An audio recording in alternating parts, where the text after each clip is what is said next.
Sir Kannada industry, ಕನ್ನಡದ industry ಮಟ್ಟಿಗೆ ಬೇರೆ ಹೀರೋಗಳಿಗೆ ಸಿನಿಮಾ ಮಾಡುತ್ತೆ, ದರ್ಶನ್ ಸರ್ ಸಿನಿಮಾ ಮಾಡುತ್ತೆ ಅಂದ್ರೆ ಕರ್ನಾಟಕದಲ್ಲಿ ಒಂದು ದೊಡ್ಡ ಫ್ಯಾನ್ ಬೇಸ್ ಇರುವಂತಹ ನಟ ದರ್ಶನ್ ಸರ್. ಅವರಿಗೆ ಕತೆ ಮಾಡಬೇಕು ಅಂತ ತರುಣ್ ಸರ್ ನಿಮ್ಗೆ ಹೇಳಿದಾಗ ನಿಮಗೆ ಫಸ್ಟ್ ಅನ್ಸಿದ್ದೇನು? ಜವಾಬ್ದಾರಿ ಎಷ್ಟು ಹೆಗಲಿತ್ತು? ನನಗೇನು ಅಂತಂದ್ರೆ ಫಸ್ಟ್ ಹೇಳ್ದೆ ನಾನು ಟೆನ್ಷನ್ನೇ ಆಗಿಲ್ಲ, ಇದೆಲ್ಲ ಆಗುತ್ತಾ ಮಾಡುತ್ತಾ ಅಂತ ನಮ್ದೇನಿದೆ ಗುರು ಶಿಷ್ಯರು ಮಾಡ್ಕೊಂಡು ಹೋಗೋಣ ಆ ಥರ ಇತ್ತು. ಬಟ್ ಅವರು ಒಂದೊಂದೇ ಪಾಯಿಂಟು ಒಪ್ಪಕ್ಕೆ ಶುರು ಮಾಡಿದರು. ಅಲ್ಲ, ತರುಣ್ ಸರ್ ದರ್ಶನ್ ಸರ್ಗೆ ಫುಲ್ ಬಾಂಡೆಡ್ ಸ್ಕ್ರಿಪ್ಟ್, 200 ಪೇಜ್ದು ಬುಕ್ಕು ಹೋಗಿ ಹೇಳಿರೋದು, ಫುಲ್ ರೆಡಿ ಊಟ ಅದು. ಇವ್ರಿಗೆ ಒಂದೇ ಪಾಯಿಂಟ್ ಇಷ್ಟ ಆಗ್ತಾ ಹೋಯ್ತು, ಅಯ್ಯೋ ಇದು ಏನು ಆಗ್ತಾ ಇದೆಯಲ್ಲ ಅನ್ನೋದೇ ನನಗೆ ಖುಷಿ. ಸೊ ಇಲ್ಲಿ ಓದ್ಕೊಂಬರ್ತಾ ಇದ್ದೆ, ಇದೊಂದು ಏನು ಹೇಳ್ತಿದ್ದೆ, ಅವ್ರು ಏನೋ ಹೇಳ್ತಾ ಇದ್ರು, ಅಂದರೆ ಇಬ್ಬರು ಬರ್ದಿದ್ದದು. ಹಿಂಗೆ ಹಾಗೆ ಒಂದು ಹಾಗೆ ಬಿಡ್ತದು. ಆಮೇಲೆ ನಮಗೆ ಅಂದರೆ ಬರ್ದ್ವಿ, ದರ್ಶನ್ ಸರ್ ಒಪ್ಪಬೇಕಲ್ಲ, ಇದೆಲ್ಲ ಆಗುತ್ತಾ. ನನಗೇನಂದರೆ ಲಾಕ್ಡೌನಲ್ಲಿ ಏನು ಮಾಡೋದು, ಒಂದು ಸಬ್ಜೆಕ್ಟ್ ಮಾಡಿದ್ದೆ ಅಷ್ಟೇ, ಒಂದು ಯೂಸ್ ಆಗುತ್ತೆ. ಅದಿಲ್ಲ ಅಂದ್ರೆ ನಾನು ಯಾವಾಗೋ ಇನ್ನೊಂದು ಪಾಯಿಂಟ್ ಹಾಕ್ಕೊಳ್ಳೋಣ, ಮುಂದಿನ ಪಾಯಿಂಟ್ ಹಾಕ್ಕೊಳ್ಳೋಣ, ಈ ಥರ ಇದ್ದಾಗ ಒಂದು ಸರಿ ಹೋಗಿ ದರ್ಶನ್ ಸರ್ಗೆ ಹೇಳೇಬಿಟ್ರು ಒಂದು ಗ್ಯಾಪಲ್ಲಿ, ಅವ್ರು ಫುಲ್ ಬಾಂಡೆಡ್ಸ್. ಅವಾಗ ಅವರು ಏನು ಚಿನ್ನ ಒಳ್ಳೆ ಕಂಟೆಂಟ್ ತೊಗೊಂಬಂದಿದೆಯಲ್ಲ ಅಂತ ಅಂದ್ಬಿಟ್ರಂತೆ. ನನಗೆ ಶಾಕ್ ಆಯಿತು, ಇದನ್ನ ಒಪ್ಪಿಬಿಟ್ರ ಅಂತ. ತರುಣ್ ಸರ್ಗೆ ಅದೆಲ್ಲ ಗ್ಯಾರಂಟಿ ಇತ್ತು ಇದನ್ನೆಲ್ಲ, ಅಂದರೆ ಅವ್ರು ಅದಕ್ಕೋಸ್ಕರ ಫುಲ್ ಬಾಂಡೆಡ್ ಸ್ಕ್ರಿಪ್ಟ್ ಇಟ್ಕೊಂಡು ಹೋಗಿರೋದು ತರುಣ್ ಸರ್.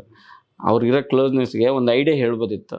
ಬಟ್ ಈ ಕತೆ ಸಖತ್ ಕಾಂಪ್ಲಿಕೇಟೆಡ್ ಇದೆ. ನಾವು ಸ್ಟಾರ್ಟಿಂದ ಎಂಡ್ವರೆಗೆ ಎಷ್ಟು ಸೂಕ್ಷ್ಮ ಮಾಡಿದ್ದೀವಿ ಅನ್ನೋದು ಅವರಿಗೆ ಹೇಳಬೇಕು ಅನ್ನೋದು ಒಂದು ಉದ್ದೇಶದಿಂದ ಫುಲ್ ಮಾಡ್ಕೊಂಡಿದ್ರು ಅವರು.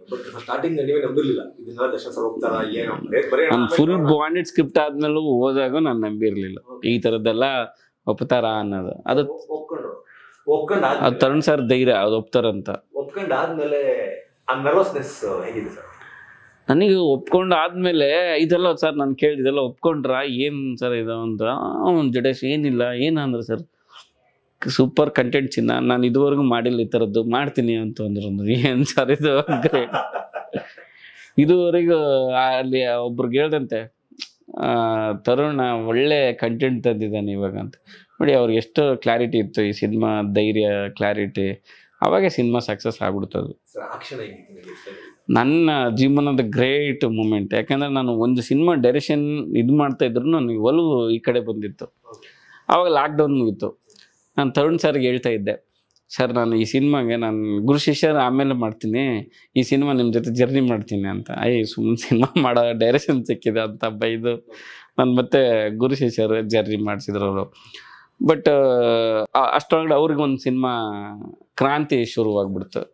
ಸೊ ನನಗೆ ಆ ಗ್ಯಾಪಲ್ಲಿ ಗುರು ಶಿಷ್ಯರು ಮುಗಿದೋಯ್ತು. ಅವಾಗ ಮತ್ತೆ ನಾನು ಇದಕ್ಕೆ ಫ್ರೀ ಆದೆ, ನಾನು ಅಂದ್ಕೊಂಡಂಗೂ ಮತ್ತೆ ಇದಕ್ಕೆ ಫ್ರೀ ಆಗಿ ಇದ್ರ ಜೊತೆ ಸ್ವಲ್ಪ ತೊಡಸ್ಕೊಂಡು ಒಂದು ಎಕ್ಸ್ಪೀರಿಯನ್ಸ್ ತೊಗೊಂಡ್ವಿ. ನನಗೆ ದೊಡ್ಡ ಹೀರೋ ಜೊತೆ commercial cinema, Tarun sir best commercial director ಅವರು.